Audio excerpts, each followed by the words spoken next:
Welcome to the Deconstructing Data podcast. I'm Jessie Lezak, CMO at BDEX, along with co-host Joshua Morgan, customer advocate at Drift. Let me get him in here. Thanks for being here, Josh. Typically, we have BDEX's co-founder and CEO, David Finkelstein, but unfortunately, he's still dealing with the aftermath of Hurricane Ian. Luckily, we have BDEX's Chief Technology Officer, David Wellborn, who we all call DW. Thanks for being here, DW. And today's guest is John Baudino, Global Partners and Alliances Leader at Treasure Data. We're very lucky to have him here with us. Thank you so much for being here, John. Hello.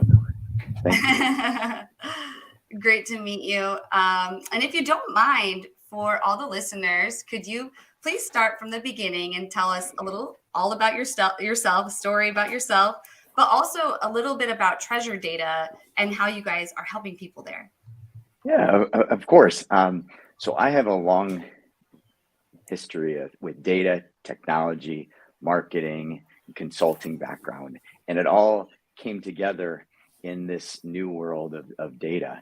And I've spent the last decade at Axiom deeply understanding consumer data and identity, the impact it has on brands, agencies, the ad tech and martech partners, and this for both offline and digital use cases. And I think to give you an example, I was fortunate enough to be involved in the earliest days of building out onboarding of first-party data into the digital ecosystem to platforms like Microsoft, AOL, Yahoo, Facebook, MSN. And so as you realize, a lot of things have happened with those companies over time, and AOL and Yahoo went on to change its name several times to be back to Yahoo. So, but that kind of tells you something, the evolution of what's happened in the industry over that decade. And from there, I was able to engage in third-party data to be able to enable it everywhere across the digital ecosystem, and worked across the entire value chain, integrating with publishers, platforms, the SSPs, DSPs, really understanding how these new identities really played into the ecosystem as we think about the challenges in the industry with third-party cookie deprecation and focus on mobile ad IDs. And so as the ecosystem evolved, we had to continue to stay educated and think about how do you enable data? How do you help brands think about data? And so then from there, I saw the industry was shifting.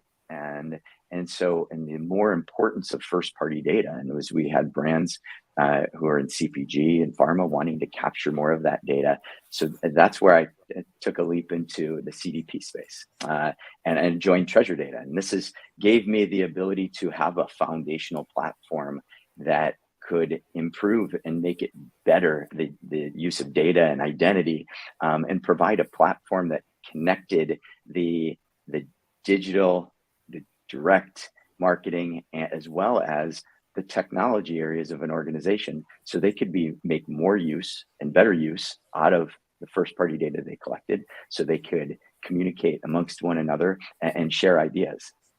So that's where I joined as the VP of the Partners and Alliances, where I cover the Americas, EMEA, and India. And I also cover our technology partnerships.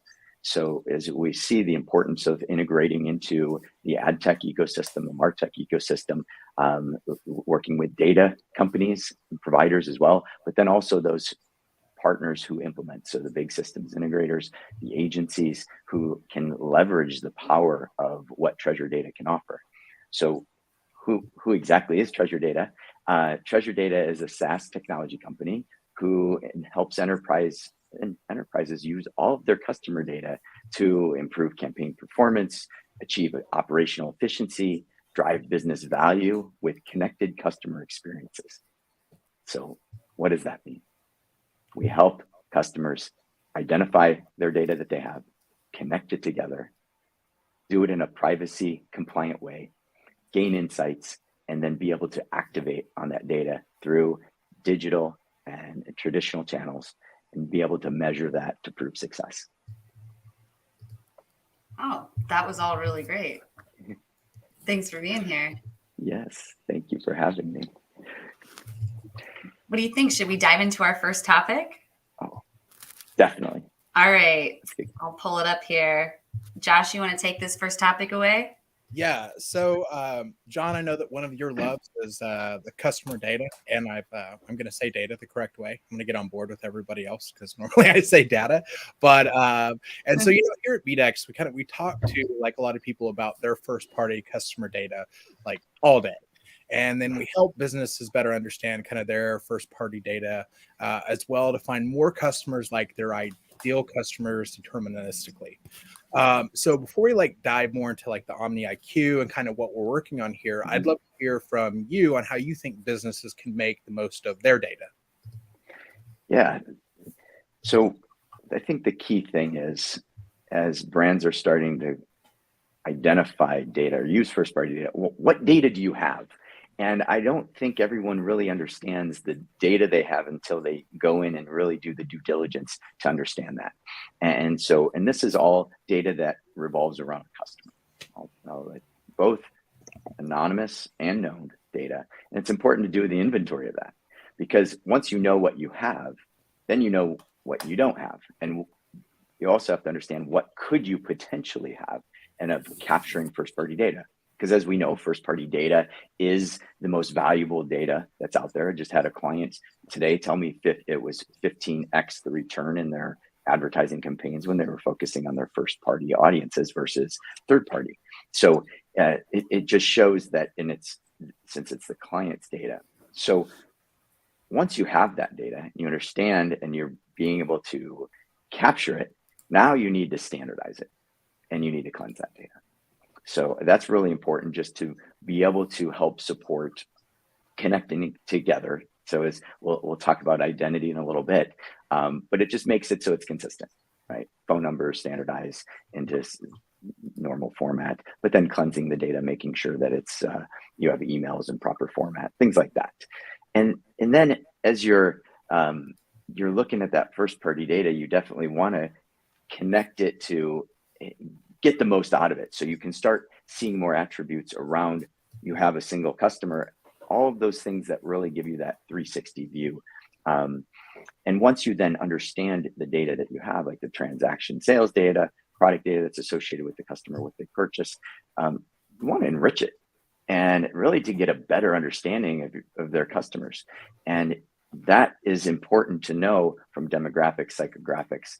There's some clients don't have robust information on their customers, so they really need to be able to better understand to make decisions around creative or from marketing and advertising, but also around product choices.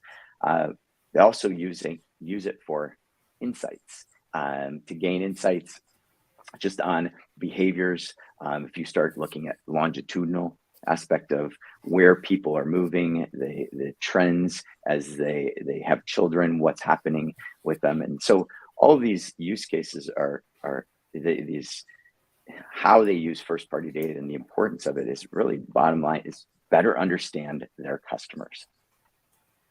Great point. Yeah. DW, I know that you've got some thoughts there on some of what John has added so far on the power of first party customer data. I mean, he mentioned enriching data. So, we could talk for hours just on that point alone, but what stood out to you, DW?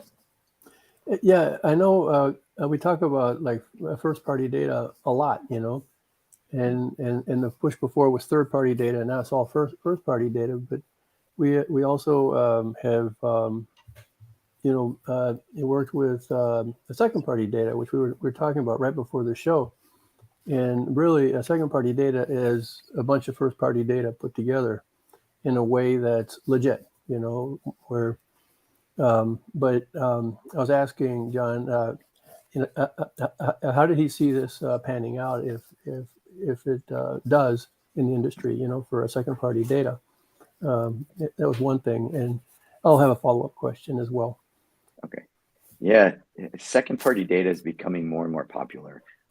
There was a little pause because of privacy and restrictions, and brands wanting to not share their own first party data. They had to make sure they had the right consent as they're capturing the data, so that they could share it with other partners to help support, whether it's marketing campaigns or being able to gain more insights. And what we're seeing is the importance of it because of having to partner to be more successful. Taking similar binds, like for instance, an auto manufacturer wanting to work with an insurance company, being able to look and do some co-marketing, and as well as you see some transaction level data that's being captured for retailers or CPGs, so they can then really measure the effectiveness and be able to match that together. And what you may have seen in the industry is a lot more talk about clean rooms, and the clean rooms being able to enable this sharing of this data, which does things in a privacy compliant way. And so you're going to see a resurgence of being able to share the data, second party data, because it does perform well, because you have trusted relationships. Each of the brands have trusted relationships with their customers, and can use that in new, unique ways to add value for the end customer, because that's really what it's all about, is being able to provide value to that customer. Absolutely. When you say customer, you mean the actual purchaser, the actual consumer, the right? purchaser, yeah, the actual consumer, yeah, yes. Right. So it's interesting because I happen to agree with that very, very strongly. It's like the value chain starts there, basically, and works its way back. Mm-hmm. And in doing so, in serving them well, you actually serve your clients well as well, right? Yeah. And then you do well as a result, and the whole industry does well by doing the right thing for the end consumer, right? Absolutely. So I think someone's mic, I don't know if it's caught on like your shirt, DW, or something, but there was a little bit of fuzz there for a second. Oh, I'm sorry. Was that Maybe me? it's not you at all. I don't know. Oh, I may have touched my mic right here. So Maybe. yeah. So you said something. So very fascinating that bit about second party data, but it seems like people are still trying to figure that out in the industry, and it sounds like you may have a head start on them in that respect. Yeah. My other question was, it goes back to something that you said earlier, and the very last step of your engagement basically is to measure the results to prove success. And I'm really curious about how you do that, or if you could elaborate on that part of it. Yeah, so proving the success of, you have to have something that's measurable. Now, because of data and making it easier to use across the digital ecosystem, you always want to be able to tie it back to something. What are your KPIs? What are the results that you want to achieve? And I've heard ROI coming up in more and more conversations where they really have to prove ROI, especially in the economic climate. Mm-hmm. And so how do you do that? A lot of the times it's around selling product for a lot of our customers, and are you seeing the lift that you're generating? And so how do you capture the data? So if you're using first party data to engage your audience, then there's impressions served. How do you capture that data and take that at the impression level or even at an aggregated level to be able to connect it, so you can say, yes, this advertising drove these actions, these purchases, or these multiple advertising, or through a journey, and being able to know the touch points. How often did you touch the customer with marketing or advertising? And then what did they do? And so you have to be able to connect it all together. And that's important, to have a consistent way of doing it, to be able to test and learn and build up your knowledge base around the activities that you're doing. And so that's, from a measurement perspective, I think it's critical, because it uses first party data. It uses potentially second party data, as we have those companies who capture the transactions. And then it also leverages the identity, as we'll get to, how you can then connect it together to increase the results that you see, or actually show you the accurate results, so you can prove your ROI.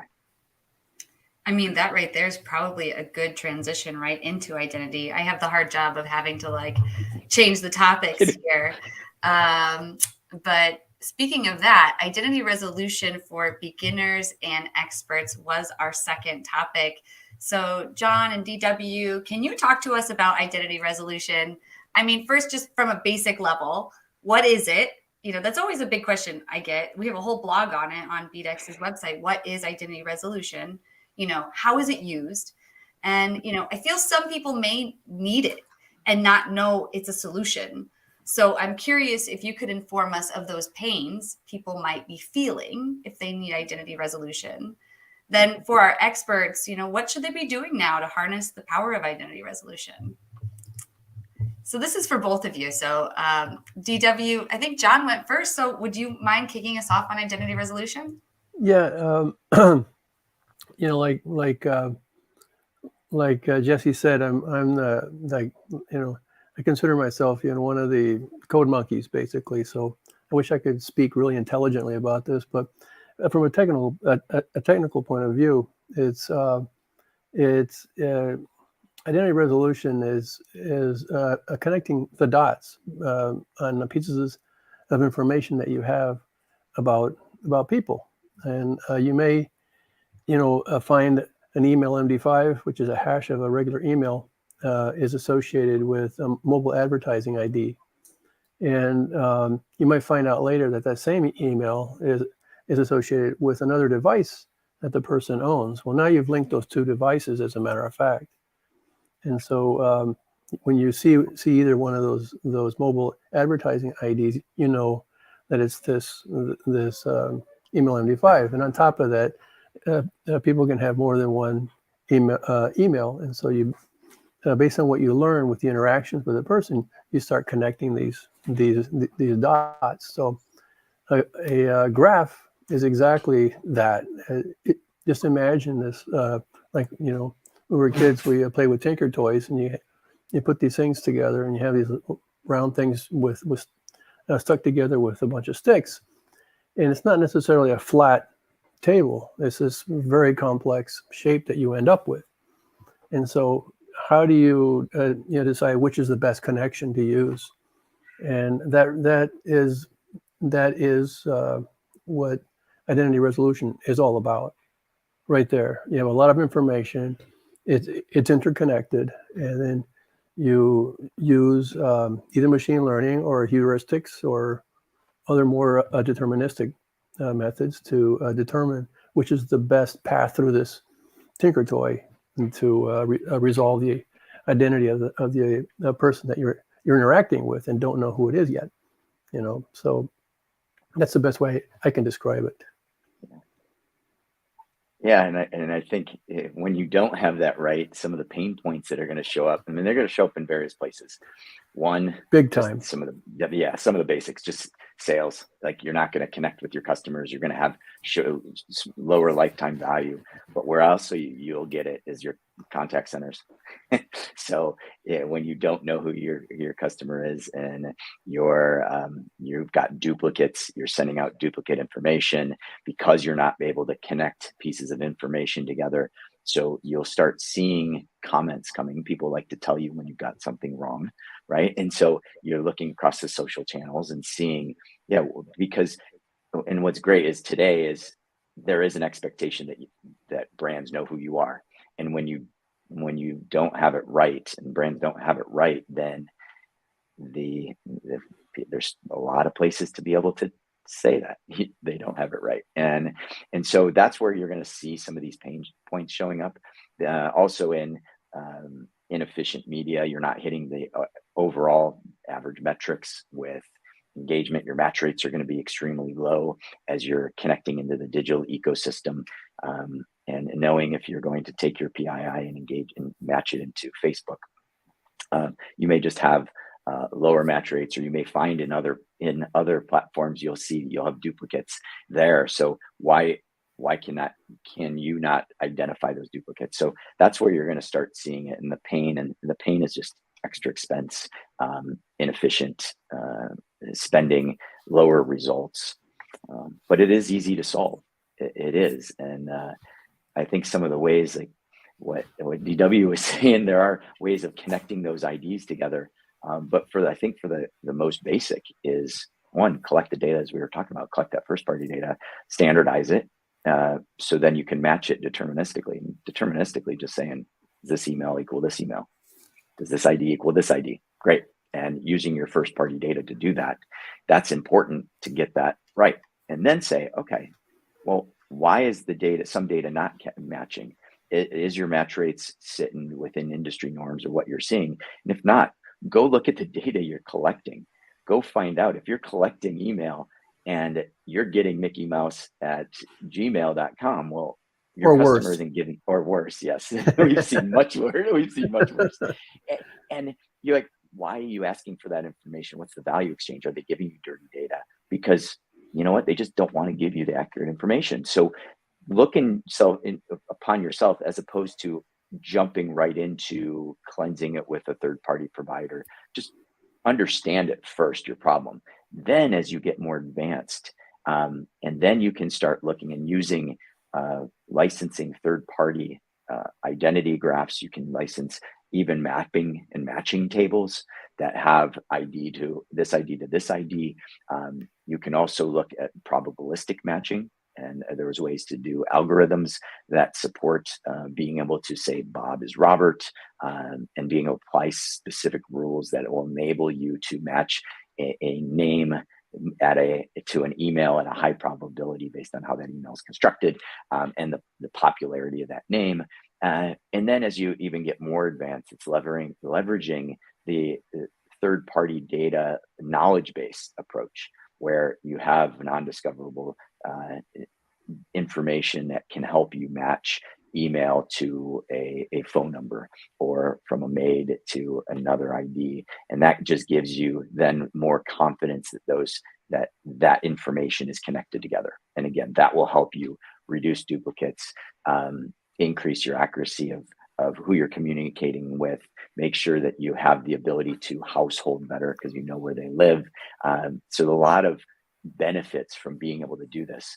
But if you don't know the value early on around what that incremental lift gives you, what does identity resolution help support to move from a 30% match or connection rate to a 35, then you need to measure that first, because then you know how to invest to match it into the 60s, 70%.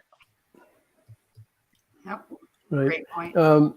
You mentioned people license, providers, maybe more than one, to do identity resolution. And I was wondering if you could speak to the impact on an identity graph of bad data. Yes. Yeah, bad data, it's sometimes you won't always know if you have it. So that's where you need someone to help you out to be able to understand why it's not working. But the impact of bad data is, where the worst is you're connecting with the wrong person. You're sending personalized messages to someone who is not that person. And when it's so far off, it becomes, and especially if it's in the direct marketing world, you'll lose the confidence of that brand, especially if you're a loyal customer. So that's where you can get it wrong, and it can have a significant impact. And that's called the RBT, I believe. A really bad thing. Yeah, Sorry, yeah, that I is always love doing that joke. or other choice words. Yes. So let's say all the data that you're getting for the identity resolution is accurate. Okay. How much of that do you think is actually coming from bots or some other kind of ad fraud?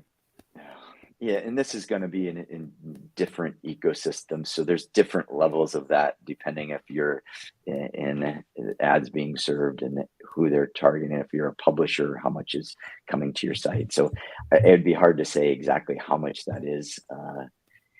It all depends on how you're capturing it. Knowing the source of the data that you're getting is really key. And so doing that investigation and understanding, and then finding trusted partners that actually capture data ethically and will reveal, like, how do they collect their data, and is it the right consent, is it accurate, as opposed to just finding data everywhere or scraping certain data to be able to enrich it.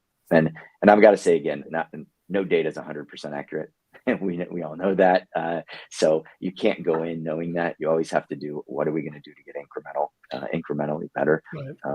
And awareness of how far off are you is key as well. Right. Great point.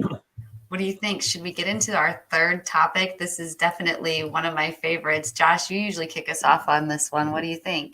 Yeah.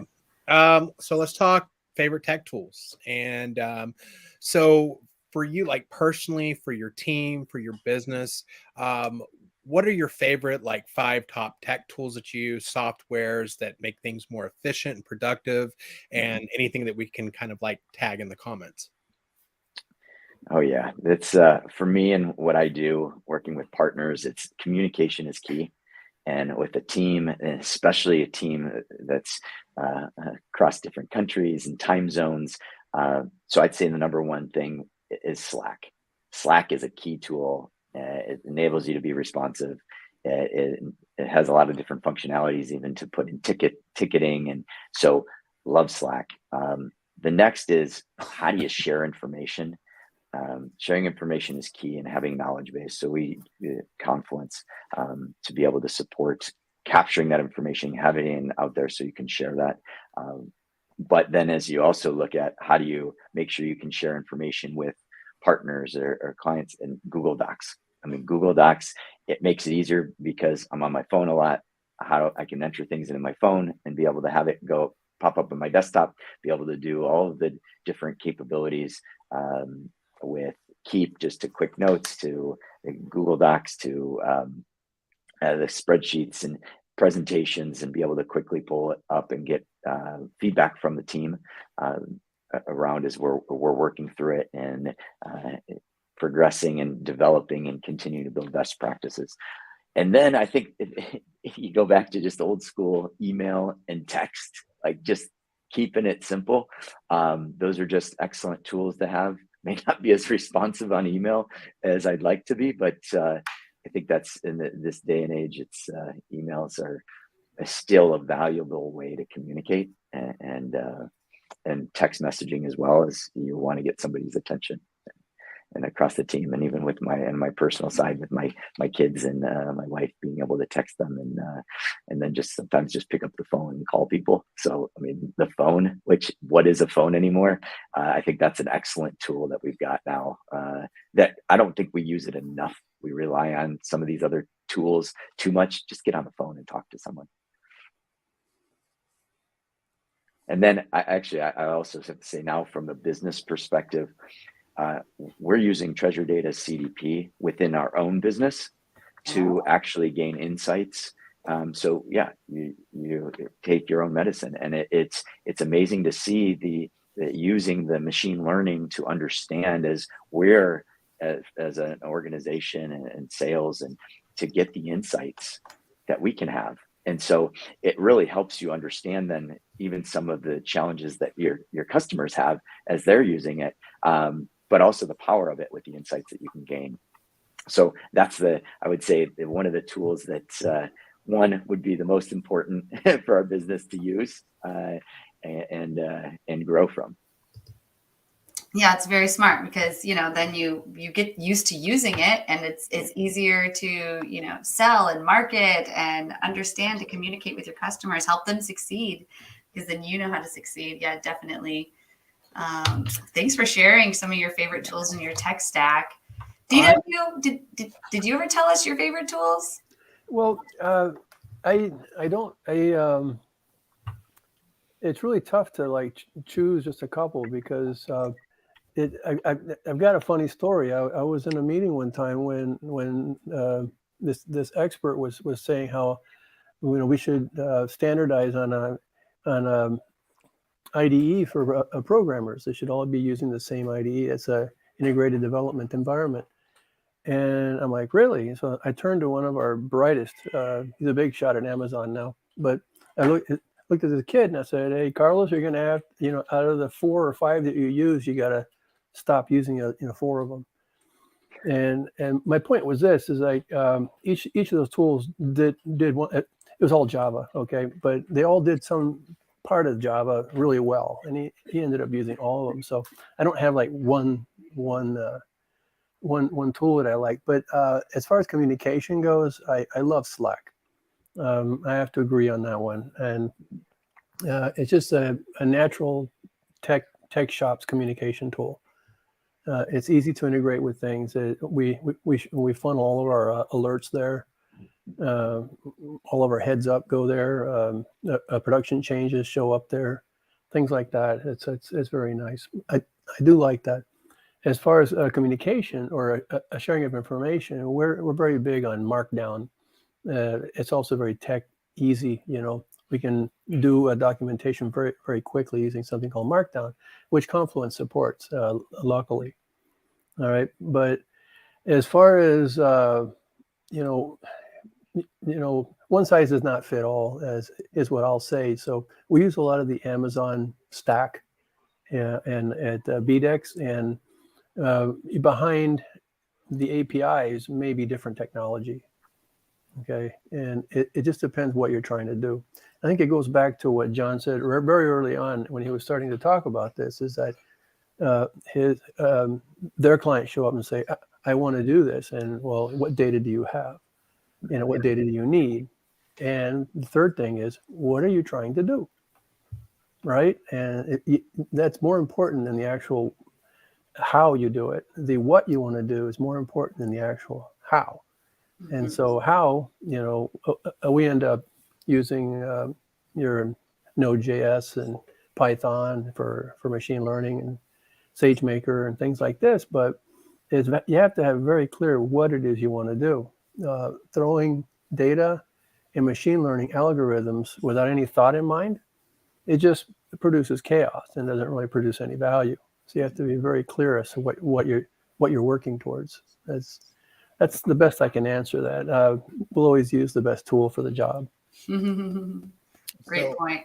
What I love about your list is typically we get like this tech stack list, and like you came out swinging with like just normal everyday practical tools that most of us use. Now I have a question about Slack, because there are a lot of people that absolutely love Slack, and now coming from like kind of a nerdy like role-playing game like background, we always use Line to chat, and Slack is very much like Line. So what I'm curious about, what is it about Slack, and we use Slack at Drift and stuff, but what is it about Slack specifically that makes it superior compared to like a Line or a WhatsApp or like other messaging platforms? So I do use WhatsApp personally for connecting with others internationally and keeping it in groups and stuff. So, but I would say with Slack, one, because it's our corporate tool, but two, because you can build the workflows on it, and it makes it easier to do that. And now they've added in Huddle. They've added in the ability to do a quick call, and a video call. So it makes it quick to communicate with someone. I do think then my phone, having it on my phone and my computer, how it syncs really easily and seamlessly, because I'm not, I definitely like the desktop side where I can have it open and being able to do what I need to do. I spend a lot of time in Slack. So yeah, I think the added functionality and capabilities, and a lot of our partners have them. So it makes it easier to just communicate on a quick base, ask a quick question with partners as well. So that flexibility is really important. Absolutely. I like the channels too. I don't know if those other ones have channels like that, but I'm in a couple different communities. Communities you call them, like, well, there's the BDEX, channel, and then there's like other companies will have different channels and they can invite people in, like a marketing agency, for example, I follow. They have like 2,000 marketers in there, and they're always sharing all this value. And I have a question, I can go ask, some of those 2,000 marketers in there. They have different channels. So, like if my question is copy related, I can go into the copy channel and talk to copywriters, or so I don't know. I feel like it's organized communication. But then, like you guys are saying, from a technical standpoint, like the dev team is able to give us alerts when like the machine does certain things, so like that's really awesome as well. Just creates a level of transparency that I don't know, I haven't really seen anywhere else. But Josh, have we ever said what's your favorite tech stack tool, Josh? I honestly, I haven't really put too much thought into it. When we first started kind of this round of questions, it was like, if you could only grab 5 tech toys to take with you, your house is on fire, like what would it be, because I was always inspired when I was on like the Android forums where they would do like the editors, they go, what's your 5 favorite toys? And they, away from like tech, and a lot of them were like, oh, I love taking pictures, so I have this camera and stuff. But I think currently probably it's going to have to be in the docs, the Google Docs. I'm going to have to go Slack side also, just because of how, it's seamless, it's easy, like it's real time. My DVR, I know that's not really a tech tool, but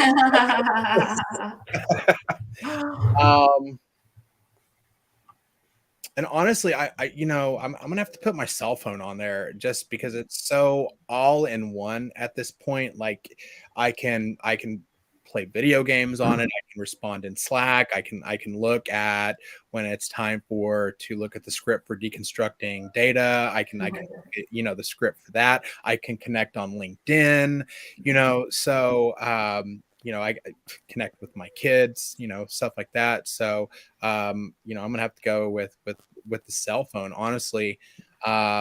And what will probably be my last favorite tech tool once I get it set up is going to be my green screen.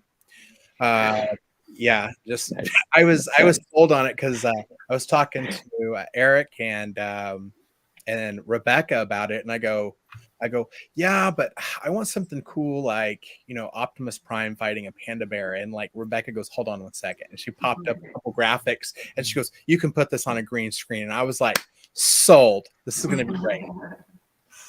Yeah. I don't know. If I had to pick just one, I'd say HubSpot. I live in HubSpot, so that would be mine. But thanks everyone for sharing on Tech Stack. So I guess, we've got 7 minutes. So I'm going to go ahead and ask one of our post-topic questions, if you don't mind.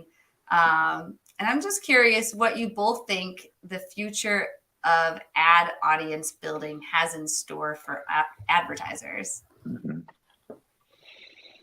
So who wants to You want to go first, John? Yeah, I'll jump in on this one. So I think this ties into what's happening in the industry. It's like the capturing of first-party data. What's the ad audience building is shifting toward the brand, and wherever audiences are being built, because if you think about the ad ecosystem, audiences can be built across the entire value chain. And you look at the publishers, they can run lookalikes. You can do it on the SSPs now, select audiences. You can do it. DSPs, the onboarders have ways to build audiences and select their agencies can do it as well and be able to distribute in the brands. And what I'm just seeing is, as you're capturing more and more first-party data, you don't need as much to rely on the data that's out into the ecosystem. You can control what you're managing and how you're building it. And so what I'm finding is you're also centralizing that within a team who understands all the privacy restrictions and making sure that you're using it, the data properly, even as you're getting into some of the how the audience is, if you're from being compliant. We're not using race and gender, and so for campaigns. So audience building is coming into a centralized team. It's going to be more controlled by the brands, and they're going to control the audiences that go out. And there may be overlays on that to add value to further segment that you'll get throughout that value chain, but the power is coming back into the brand. Great point. What might you add to that, DW? Well, I think, the words that I kind of heard in between there as my brain was inserting them was I kept hearing ultra local. They used to say this about the tendency for things on the internet that first an app for everybody, but or a website for everybody. But then there's been this move to niche markets, and then very ultra local type stuff. Before, an audience was nationwide. Here's everybody that will do blah, but that might not necessarily fit your brand, needs, and audiences can be very tailored to the brand nowadays, without you having to buy these more generic lists, basically.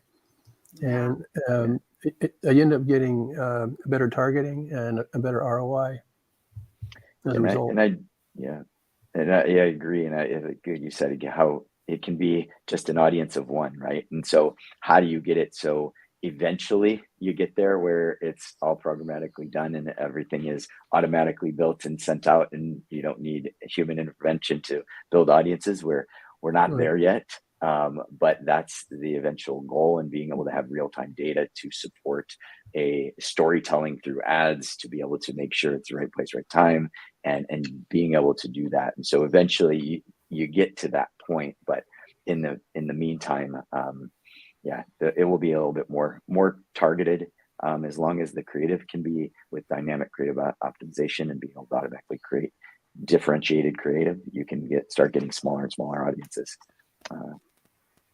Great point.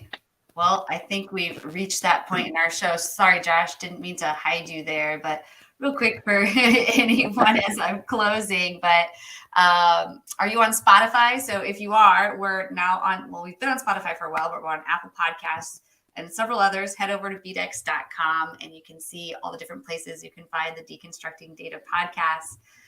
Also, if you find the Deconstructing Data podcast interesting, you might like checking out BDEX's Omni IQ. So you can visit BDEX.com or just use this QR code here. And, just try our free version. You can simply upload a CSV of your first party customer data and see complementary analytics on, gender, household income, or birth year. It does all that and more if you check it out. So please be sure to share any feedback. It's new and being molded. So, your feedback is really helping to drive it. So, we'd love to hear from listeners. So please send any and all feedback that you might have to info@bdex.com. Put that on the screen here. If anyone wants to reach out to us, we'd love to hear from you.